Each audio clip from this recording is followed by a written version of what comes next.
বন্ধুরা, এই বছর ছাদ বাগানে টবে প্রচুর পরিমাণে পেঁয়াজ কলি হয়েছিল। পেঁয়াজ কলি শেষ হয়ে গিয়েছে। মাত্র দুটো পেঁয়াজ কলি ছিল, ফুল হয়েছে, পেকেও গিয়েছে। একটা পেঁয়াজের দাম যদি 5 টাকা হয়, একটা পেঁয়াজের ফুলের দাম 100 টাকা।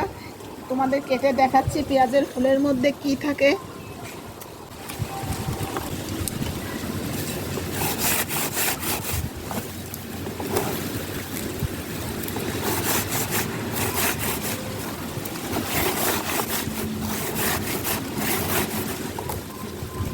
পেঁয়াজের ফুলের মধ্যে সব সোনা ভরা থাকে।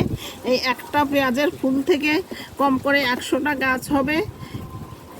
এই সব কালো কালো বীজ, যার জন্য চাষিরা পেঁয়াজের ফুল খুব চড়া দামে বিক্রি করে।